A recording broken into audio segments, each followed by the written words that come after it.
2013년부터 많은 사무소들이 있는데 최소 7개 인공섬을 건설했고 활주로를 만들고 또 레이더를 배치하고 군사 기지화하는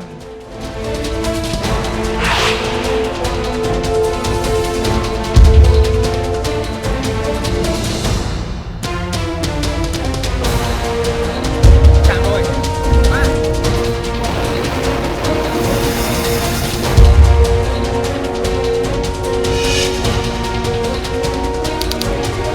중국이 서해에 높이 70m가 넘는 대형 구조물을 세웠습니다.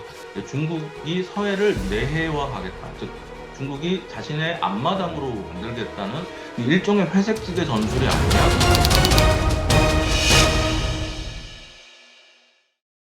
안녕하세요. 특종의 발견입니다. 중국이 서해에 수상한 구조물을 설치하고도 우리 정부가 조사를 하겠다고 하자 이를 막아선 일이 뒤늦게 알려졌습니다. 중국이 어떤 의도로 이 구조물을 설치한 건지 설명이 명확하지 않아서 여론이 들끓고 있는데요. 정영태 베이징 특파원을 연결해서 지금 상황이 어떤지 자세히 알아보겠습니다. 안녕하세요. 안녕하세요. 네, 중국이 서해 한중 잠정 조치 수역에 설치한 구조물 셜란이라고 보도를 하셨는데 이게 어떤 구조물인지 처음으로 본 것 같아요. 중국에서는 황해라고 부르는데 이 황해 해상에 일종의 인공 양식장 건설 사업을 굉장히 활발하게 하고 있단 말입니다. 이 칭다오 앞바다 해상인데요.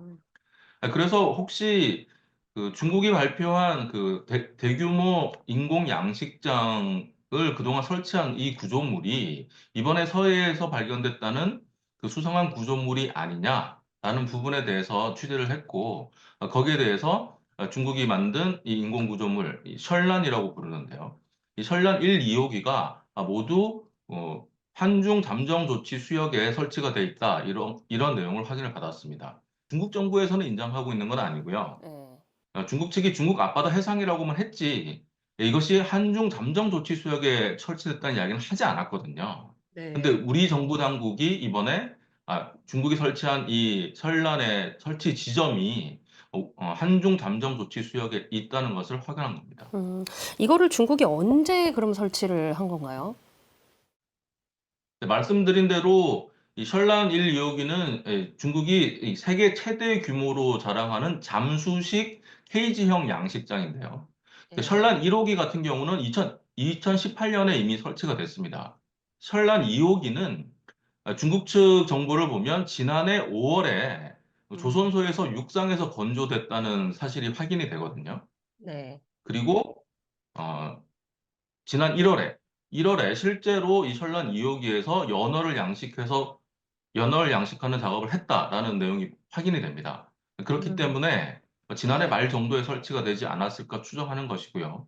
네. 근데 그 사이에는 이것을 우리 정부 당국이 확인을 못하고 있다가 지난 1월에 실제 셜란 2호기에서도 연어를 양식했다는 중국 측 정보가 나오면서 우리 정부 당국이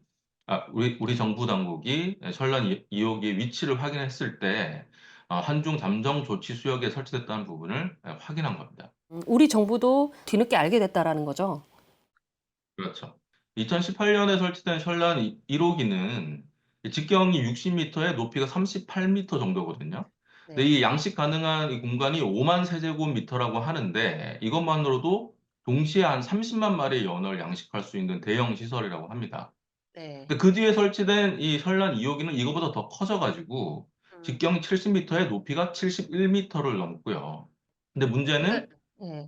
중국 당국이 이 셜란 1, 2호기의 운영을 지원한다는 목적으로 그 지원을 하기 위한 부대 시설까지 같이 짓고 있는 걸로 보이거든요. 그렇기 때문에 이 시설이 점점 늘어나고 있다는 겁니다. 2022년에 한중 잠정 조치 수역에서 중국 측 석유 시추 장비가 건설됐다는 사실이 알려져서 큰 문제가 된 적이 있거든요. 이 구조물도 중국 측에서는 이거 어업을 위한 보조 시설이다. 라고 했습니다, 당시에. 근데 이 보조 시설 역시 당시 설치됐던 셜란 1호기의 그 운영을 위해서 추가 시설을 더 지은 걸로 지금은 그렇게 파악이 되고 있습니다. 한중 잠정 조치 수역. 그러니까 이 공간이기 때문에 더 큰 문제가 되는 것 같은데 이게 어떤 공간인가요? 네, 서해는 한중 간의 거리가 매우 가깝기 때문에 네. 가장 먼 거리를 따져도 약 한 280해리 정도밖에 안 되거든요. 네. 근데 한중 양국이 각각 자기 땅으로부터 200해리에 해당되는 배타적 경제 수역 EEZ를 주장하게 되면 겹칠 수밖에 없습니다. 근데 그래서 이 배타적 경제 수역 문제가 계속 해결이 되지 않고 경계선이 확정되지 않다가 2001년에 한중 어업 협정이 발효되면서 이 중간에 해당되는 지역, 겹치는 네. 지역을 일종의 공동 관리 구역으로 삼아서 여기서는 이제 어업이나 일반적인 항행만 가능하게 하고 다른 어떤 고정시설이나 이런 것들은 하지 못하게 하는 걸로 합의가 됐단 말입니다. 네. 그렇기 때문에 어업시설은 설치할 수 있어요. 대신 고정식이 아니고 이동식이어야 됩니다. 그래서 중국 측에서 주장하는 것은 이 현련 1, 2호기가 그런 뭐 가두리 양식장에서 쓰는 어망과 기본적으로 같은 저 목적을 가진 물건이다. 그리고 이동식이다. 그렇기 때문에 이 어업용 시설이기 때문에 이걸 설치해도 문제가 없다고 주장하는 것이죠. 그리고 앞서 말씀드린 것처럼 그 주변에 계속 부대 시설을 짓고 있잖아요. 네. 그래서 이게 중국이 표면적으로 내세우는 이제 어업용 시설이라는 목적을 받아들인다고 하더라도 이게 뭐 굉장히 대형 시설을 점점 늘려가고 이 옆에 부대 시설까지 계속 짓게 된다면은 이거 나중에 사실 다른 목적으로 활용할 수 있는 일종의 해양 기지처럼 활용할 수도 있는 거 아니냐 이런 네. 의구심을 가질 수밖에 없는 겁니다. 그렇게 어업을 위한 용도로 만들어진 시설물이라면 왜 굳이 그렇게 예민한 그곳에다가 굳이 이거를 설치했냐 이런 지적들이 좀 많더라고요. 저도 이번에 알게 된 건데, 이 서해에는 13만 제곱미터에 달하는 거대한 이 저층 냉수대라는 게 존재한다고 하는데요. 그러니까 네. 바다에서 좀 더 들어간 곳에 이제 찬물이 존재하는 구간이 있다는 거죠. 근데 여기가 이제 다양한 해양 생물과 우리가 살기 때문에 굉장히 해양 생태계에서 중요한 부분이라고 해요. 근데 이 서해에 있는 이 저층 냉수대가 이 지도를 보면은 한중 잠정 조치 수역과 상당 부분이 겹칩니다. 네. 근데 중국이 앞서 말씀드렸듯이 설련 1, 2호기에서 연어를 양식했다고 했잖아요. 네. 그래서 이 굳이 한중 잠정 조치 수역에 이런 시설을 설치하는 목적이 크게 두 가지 정도가 있다고 보이는데, 첫 번째는 이제 해양 자원을 선점하겠다는 거죠. 중국 측 영역을 놔두고 한중 잠정 조치 수역을 살짝 넘어서 들어왔다는 거는 이 지역의 해양 자원을 선점하겠다. 이런 목적이 있는 걸로 보이고요. 더 중요한 거는 제가 더 추가 취재를 해봤을 때 중국이 이 근처 해역을 아예 국가 심해 양식 시범구로 지정했다는 사실이 확인되거든요. 네. 그러면 이 심해 양식 시범구가 한중 잠정 조치 수역을 상당 부분 포함하고 있을 수도 있겠다. 이런 추정이 네. 가능한 거죠. 두 번째는 많은 안보 전문가들이 지금 지적하고 있는 부분이 중국이 서해를 내해화하겠다. 즉, 중국이 자신의 앞마당 바다로 만들겠다는 어떤 그런 목적이 포함되어 있는 거 아니냐는 분석도 나오고 있는 거거든요. 중국이 이 서해를 자신들의 앞바다로 만들겠다는 이 내해화 전략은 굉장히 오래전부터 추진되어 온 거거든요. 근데 네. 근데 여기에다가 어업시설이라고 주장하는 이 대규모 양식장을 설치한 건 일종의 회색지대 전술이 아니냐? 이런 분석도 나옵니다. 네. 왜냐하면 이제 회색지대 전술이라는 거는 전통적인 어떤 군사적 수단이 아닌 다른 수단을 이용해서 그 지역에 영향력을 행사하거나 압박을 하는 걸 말하는 거잖아요. 네. 근데 앞서 말씀드렸듯이 한중 잠정 조치 수역에 어업 관련 시설을 짓는 거에 대해서는 우리가 막을 수가 없어요. 지난달에 우리 해양조사선이 조사를 나갔을 때도 이걸 뭐 철거를 요구하기 위한 이런 목적이 아니고 대규모 연어 양식이 이루어지고 있다는 걸 확인했기 때문에 그 주변 지역에서 해양 오염이 많이 벌어질 수 있지 않냐는 명분으로 조사에 들어갔던 거거든요. 네. 이걸 근본적으로 지금 철거를 요구하기가 힘든 상황이에요. 그러니까 우리 정부가 온누리호가 가서 조사를 하겠다고 했는데 이거를 굳이 막아선 이유가 이런 것 때문이었나. 우리도 해양 오염이 우려되기 때문에 조사한다는 그런 이제 이유를 들었지만 사실은 우리 정부 당국 입장에서도 과연 이 거대한 이 시설물이 정말 어업을 위한 목적만이 있는 건지 네. 혹시 다른 목적으로 활용될 가능성은 없는 건지 이런 부분들을 확인하지 않을 수 없잖아요. 네. 이렇게 큰 시설물이 지어져 있고 이 시설물 주변으로 보조 시설물들이 계속 들어서고 앞으로 또 더 추가할 수도 있는 상황이기 때문에 우리 정부도 이걸 계속 그냥 방치할 수는 없고 가서 정밀하게 관찰할 필요가 있었던 거거든요. 근데 사실 그 한중 어협정에 보면 자국 시설이나 자국 선박에 대한 감독권은 자국 정부가 갖고 있습니다. 한중 잠정 조치 수역, 일종의 공동 관리 구역 내에서는 네. 공동 관리한다고 하지만 자국 선박이나 자국 시설에 대한 조사권은 자국 정부가 갖고 있는 것이죠. 그 구조물에 대한 조사나 어떤 계획이나 이런 거를 공유받을 수 없는 건가요? 당시 만들어진 어업협정으로는 이걸 제재할 방법이 사실 없는 거예요. 이때부터 우리 정부 당국은 다른 대응 방법을 생각해 봐야 된다는 거죠. 네. 왜냐하면 이 어협정이 2001년 이후에 계속 유지되고 있는 것처럼 보이지만 사실은 형식상으로는 5년마다 이것을 연장하게 돼 있습니다. 그 어업협정을 연장하는 시점에 왔을 때 한국 정부의 이런 요구에 대해서 중국이 쉽게 응할 리가 만무하잖아요. 우리 외교부 대변인이 당일 그렇게 얘기했잖아요. 네. 서해의 한국의 정당한 권익을 위해서 범정부 차원에서 노력해오고 있다고 얘기하지 않았습니까? 네. 그렇다면 정말로 범정부 차원에서 중국이 계속 이런 시설물을 확대하는 것에 대해서 앞으로 어떻게 요구하고 대책을 세워야 될지 네. 지금부터 굉장히 세밀한 전략을 세워야 되고 중국이 그걸 그냥 들어줄 리 만무한 시점에서 여러 가지 협상 대응 카드가 있어야 된다는 거죠. 네. 근데 문제는 이제 한국의 지금 정치 상황이 이렇다 보니까 과연 지금 그런 대책을 세우고 있는지 그리고 네. 어떤 협상 카드들을 마련하고 있는지 앞으로의 로드맵이 있는지 이런 부분들이 상당히 우려되는 부분이 있는 건 사실입니다. 네. 앞서 말씀드린 지난해 우리가 조사를 한번 시도했다고 했잖아요. 네. 근데 그 조사를 시도한 목적이 뭐냐면 우리 정부 당국이 이 시설물을 육안으로 확인한 적이 한 번도 없다는 거예요. 그때까지. 네. 중국 정부가 이 시설을 설치했다. 그리고 중국 측 황해에 설치했다라는 보도나 사진을 통해서 그동안 봤고, 이게 네. 잠정 조치 수역에 있는지 밝히지 않았기 때문에, 우리도 거기다가 어업시설 짓자. 우리도 그런 식으로 대응을 하고 중국도 그런 좀 경계심을 갖게 해야 되는 거 아니냐. 이런 목소리도 굉장히 많이 나오고 있거든요.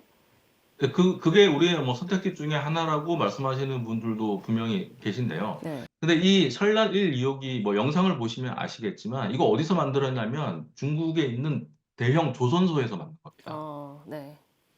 그리고 자동화된 시설이고, 어, 이 케이지 안에 있는, 바닷속에 있는 거죠. 케이지 안에 있는 그 상황, 즉, 뭐, 그 안에 양식하는 뭐, 연어 이런 상황을 CCTV로 원격에서 다 조종하고 볼 수 있어요. 음.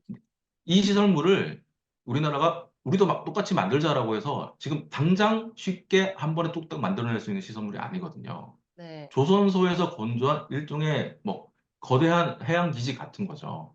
네. 그렇기 때문에 앞서 말씀드렸듯이 우리도 똑같은 시설을 짓자라고 하는 아이디어를 낼 수 있겠지만, 어, 그걸 통해서 우리가 중국과 어떻게 협상을 할 것이고, 또 어떻게 대응을 할 것인지에 대한 정부 차원의, 정말 범정부 차원의, 긴 로드맵이 필요한 상황인 거죠. 서해에는 동경 124도선 문제가 있거든요. 서해에 있는 동경 124도선을 중심으로 여기까지가 우리 중국 해군의 작전 구역이라고 주장하고 있는 겁니다. 근데 이걸 네. 내부적으로만 설정해 놓고 있는 것이 아니라 실제로 2013년에 한국 해군 참모총장이 중국을 방문했을 때 중국 해군 측이 한국 해군은 동경 124도선을 넘어오지 말라고 면전에서 대놓고 이야기한 적이 있을 정도예요. 그 뒤로 네. 중국 해군이 계속 이 선을 중심으로 해군 훈련을 실시하고 이 선을 넘어오는 한국 해군에 대해서는 나가라고 계속 통보해 왔다는 것이죠. 여기에 고정부표를 설치하기도 하고요. 네. 그래서 이 동경 124도선까지 중국 해군이 진출한 횟수가 2022년 같은 경우는 이미 100회를 넘었어요. 근데 그에 반해서 우리 해군의 서해 작전 구역은 동경 123도선이거든요. 동경 네. 123도선은 24도선보다 훨씬 더 서쪽으로 있습니다.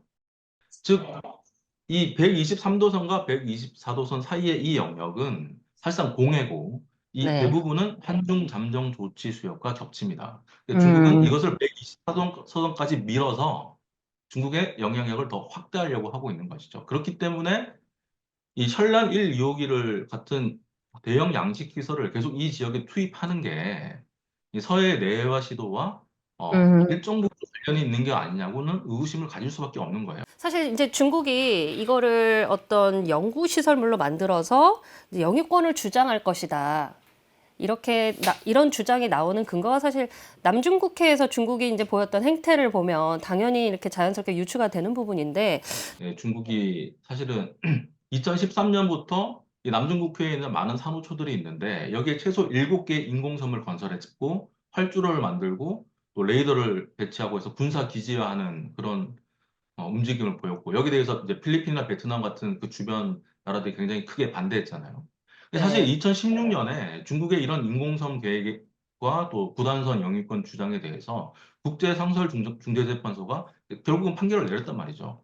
네. 중국의 영권 주장 근거가 없다라는 결론을 내렸지만 중국은 이에 따르지 않고 있는 겁니다. 결국 이 바다라는 곳이 뭐 국제법이나 국제적인 협약 뭐 이런 것보다는 힘의 논리, 실효적 지배가 더 강하게 작동하는 곳이기 때문이거든요. 근데 네. 중국은 전 세계 조선 산업의 50% 이상을 좀 차지하고 있는 거대 조선 강국이 돼버렸잖아요. 그리고 해군함의 숫자에서 이미 미국을 넘어섰다고 평가가 되고요.